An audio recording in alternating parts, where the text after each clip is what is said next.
मैं यहाँ पर संविधान की अच्छाइयाँ गिनाने नहीं जाऊंगा, क्योंकि मुझे लगता है कि संविधान कितना भी अच्छा क्यों ना हो, वो अंततः बुरा साबित होगा अगर उसे इस्तेमाल में लाने वाले लोग बुरे होंगे। और संविधान कितना भी बुरा क्यों ना हो, वो अंततः अच्छा साबित होगा अगर उसे इस्तेमाल में लाने वाले लोग अच्छे होंगे। इसलिए जनता और उसके राजनीतिक दलों की भूमिका को संदर्भ में लाए बिना संविधान पर कोई भी निर्णय देना या कोई भी टिप्पणी करना मेरे विचार में व्यर्थ होगा। धन्यवाद। सम्मानित साथियों, नमो बुद्धाय, जय भीम। हमेशा की भांति एक बार पुनः हम लेकर उपस्थित हो चुके हैं आज का क्रांतिकारी डॉक्टर अंबेडकर संदेश लेकर। आज के अंबेडकर संदेश में हम आपको बताएंगे कि बाबा साहब ने जब मसौदा समिति की तरफ से संविधान तैयार कर दिया और अब कुछ ही क्षण बचा है जब भारत देश को समर्पित किया जाना है भारतीय संविधान सभा का आखिरी भाषण 25 नवंबर 1949 को बाबा साहब का होता है और संविधान सभा का आखिरी भाषण डॉक्टर राजेंद्र प्रसाद के द्वारा, जो कि संविधान सभा के अध्यक्ष हैं, उनका स्पीच 26 नवंबर 1949 को होता है। तो आज की स्पीच में बाबा साहब का स्पीच लेकर हम उपस्थित हुए हैं। तो बाबा साहब इस बात को कहते हैं कि आखिर संविधान अच्छा हम किसे कह सकते हैं, संविधान अच्छा कौन सा होगा, क्या पैमाना होगा संविधान के अच्छे होने का, या बुरा संविधान साबित होगा तो बुरा संविधान क्यों होगा। साथ ही साथ साम्यवादी और समाजवादी लोग किस तरह के संविधान की डिमांड करते हैं, किस तरह का संविधान चाहते हैं, और जैसा वो संविधान चाहते हैं तो वो देश के लिए कितना घातक है, ये बात बाबा साहब कहते हैं। और इसलिए वो लोग भारत के जो संविधान तैयार हुआ है उस संविधान का विरोध करते हैं। तो आखिर लोग विरोध क्यों करते हैं, और जो विरोध करते हैं तो उनका विरोध का कारण क्या है, उसका निवारण क्या है, उनके विरोध के अनुसार अगर कार्य किया जाएगा तो देश किस ओर चला जाएगा, ये सारी दूरदृष्टापूर्ण बातें बाबा साहब आज के स्पीच में कहते हैं। तो आज का वही अंश लेकर हम उपस्थित हुए हैं, जिन बिंदुओं को यहाँ पर हमने परिलक्षित किया, आपके समक्ष रखा। इन्हीं बिंदुओं को लेकर अब हम आगे बढ़ते हैं, जिसका मुख्य विषय है राजनीतिक दल स्वयं को देश से बड़े मानने लगें तो आज़ादी खतरे में पड़ जाएगी। ये बात बाबा साहब कहते हैं। बाबा साहब डॉक्टर अंबेडकर संपूर्ण वाङ्मय खंड 40 से लेकर हम उपस्थित हो चुके हैं आज का अंबेडकर संदेश पेज नंबर 143 से 145 तक। 26 नवंबर 1949 के दिन संविधान सभा के अध्यक्ष डॉक्टर राजेंद्र प्रसाद का कार्यक्रम समापन भाषण होने के बाद भारतीय संविधान पारित हुआ, जिनका जिक्र हमेशा भारतीय संविधान के शिल्पकार के तौर पर किया जाता है, जो कि बिल्कुल सार्थक है उन डॉक्टर बाबा साहब अम्बेडकर का उससे एक दिन पहले यानी 25 नवंबर 1949 के दिन संविधान सभा में आखिरी भाषण हुआ। इस भाषण में बाबा साहब ने क्या कुछ कहा, आज का स्पीच का भाग हम लेकर उपस्थित हुए हैं। तो बाबा साहब डॉक्टर भीमराव अम्बेडकर ने अपने भाषण में कहा कि संविधान का जितना समर्थन करना था उतना मेरे मित्र सर आह्लाद कृष्ण स्वामी अय्यर और आयुष्मान टीटी कृष्णाचारी ने किया है। सम्मानित साथी, यहाँ पर हम आपको बता दें, सर आह्लाद कृष्ण स्वामी अय्यर उस प्रारूप समिति के ये सदस्य हैं जो 7 सदस्यों वाली प्रारूप समिति थी। उसमें सबसे यूँ कहें कि सबसे वरिष्ठ साथी थे वो सर आह्लाद कृष्ण स्वामी अय्यर थे। बावजूद इसके बाबा साहब को उस प्रारूप समिति का अध्यक्ष नामित किया गया। कल के डॉक्टर अम्बेडकर संदेश में हमने आपको बताया था। तब बाबा साहब कहते हैं कि हमें आश्चर्य का ठिकाना नहीं रहा जब मुझे प्रारूप समिति का अध्यक्ष बनाया गया। आयुष्मान टीटी कृष्णाचारी ने बाबा साहब के बारे में क्या कहा पूर्व में हम आपको बता चुके हैं, लेकिन फिर अगर जिक्र होगा तो ज़रूर हम आपको बताएंगे। संक्षेप में हम आपको बता दें, जो टीटी कृष्णाचारी हैं उन्होंने बाबा साहब के बारे में कहा सदन में बोलते हुए कि ये जो भारतीय संविधान बनकर तैयार हुआ है, भले को प्रारूप समिति के 7 सदस्य थे, लेकिन विभिन्न सदस्यों ने किन वजहों से, कोई विदेश में था, कोई बीमार था, किसी की मृत्यु हो गई, कोई दिल्ली से काफ़ी दूर रहा करता था। तो इस तरह से जिक्र करते हुए और कुछ अपने निजी कार्यों में, व्यावसायिक कार्यों में बिजी थे।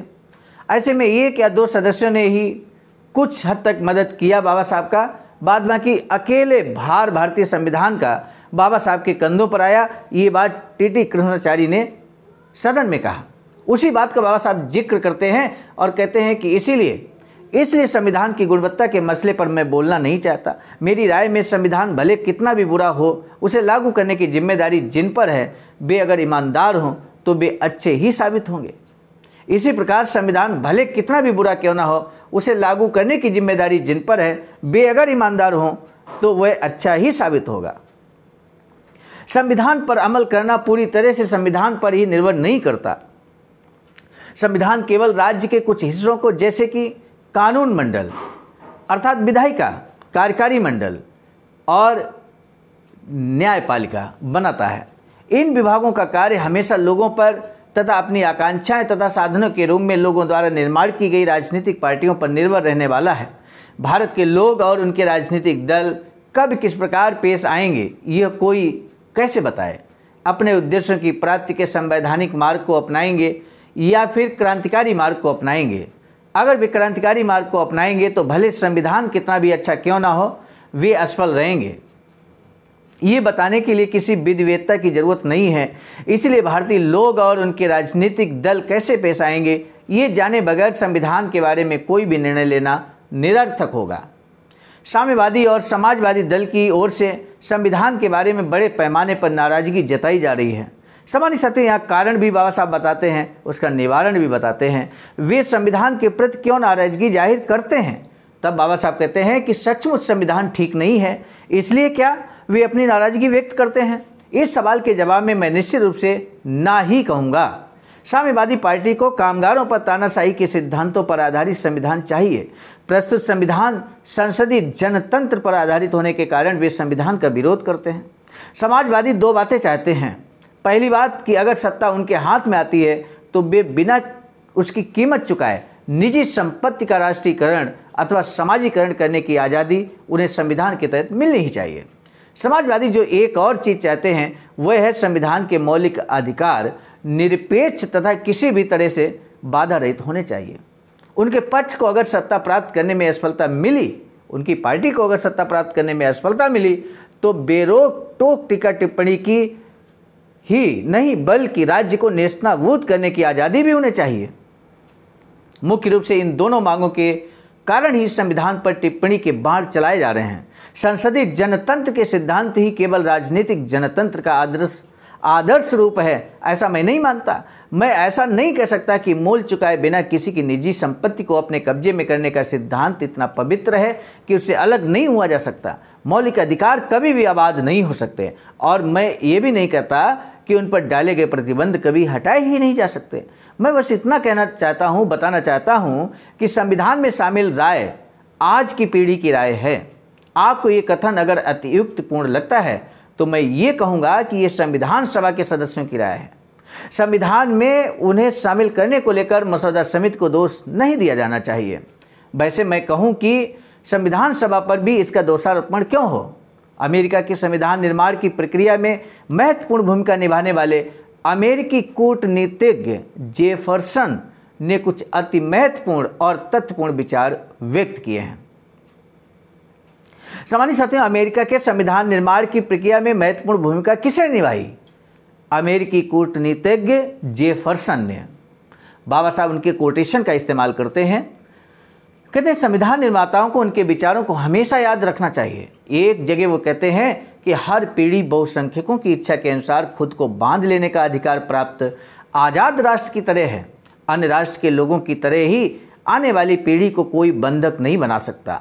एक और जगह वे कहते हैं कि देश हित के लिए स्थापन की गई संस्थाओं को छुआ नहीं जा सकता अथवा उनमें फेर बदलाव नहीं किए जा सकते। उनके उद्देश्यों की पूर्ति के लिए उन्हें जिम्मेदार नहीं ठहराया जा सकता, क्योंकि लोगों के हित की जिम्मेदारी जिन पर सौंपी गई है उन्हें कुछ अधिकार भी बहाल किए गए हैं। शायद सत्ता का दुरुपयोग करने वाली राज सत्ता के खिलाफ भी असरदार प्रावधान हो सकता है, लेकिन ये कल्पना राष्ट्र के दृष्टिकोण से बेहद नासमझी है।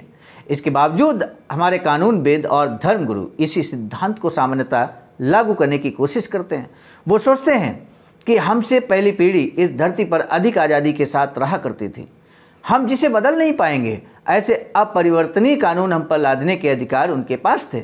इसी प्रकार भावी पीढ़ी जिसे बदल ना पाए ऐसे कानून हमने बनाए और लोगों पर लादे तो ये दुनिया केवल मृतकों की होगी, जिंदा लोगों की नहीं होगी। बाबा साहब कहते हैं, मैं मानता हूं कि जेफरसन ने जो बताया वह सत्य है, इस बारे में दो राय नहीं हो सकती। जेफरसन के बताए सत्य की ओर अगर संविधान सभा नजरअंदाजी करती तो उस पर दोषारोपण किया जा सकता था, उसका विरोध भी किया जा सकता था, लेकिन क्या सचमुच ऐसा हुआ? वास्तविकता इसके बिल्कुल खिलाफ है। संविधान में सुधार के प्रावधान का ही उदाहरण लीजिए। कनाडा के संविधान में सुधार करने का अधिकार वहां के लोगों को नकारा गया है, लेकिन हमारे संविधान में उनकी तरह अंतिम और अचूक होने का दावा नहीं किया गया है। अमेरिका और ऑस्ट्रेलिया की तरह संविधान में सुधार के लिए असाधारण शर्तें भी नहीं रखी गई हैं। उल्टे संविधान सभा ने हमारे संविधान में सुधार के लिए बेहद सुलभ तरीकों का प्रावधान रखा है। संविधान की समीक्षा करने वाले किसी भी समीक्षक को मैं चुनौती देता हूं कि वे दिखा दें कि अपनी जैसी स्थिति वाले संसार के किसी भी देश की संविधान सभा द्वारा सुधार के लिए इस तरह का प्रावधान किया गया हो। संविधान के प्रति असंतुष्ट लोगों को केवल 2/3 का बहुमत प्राप्त ही करना होगा। वयस्क मतदान पद्धति से चुनी गई संसद में से उनकी तरफ से वे 2/3 का बहुमत भी अगर प्राप्त नहीं कर सके तो संविधान के प्रति उनके असंतोष को आम जनता का असंतोष नहीं माना जा सकता। सामान्य साथियों, आज का महत्वपूर्ण जो प्रश्न है वो हम आपसे पूछ लेते हैं। अमेरिकी जो संविधान बना उसमें मुख्य भूमिका किसने निभाई? आपको नाम बताना है जिसका। सामान्य साथियों, यदि आप हमारे इस चैनल आवाज़ का ऑफिशियल, जिस पर नियमित सुबह 5 बजे डॉक्टर अंबेडकर संदेश आपको मिलता है, आप हमारे इस चैनल को सपोर्ट करना चाहते हैं तो हमारा आपसे निवेदन है कि आप हमारे इस चैनल को सब्सक्राइब कर लें, वीडियो को शेयर, लाइक, कमेंट जरूर करें।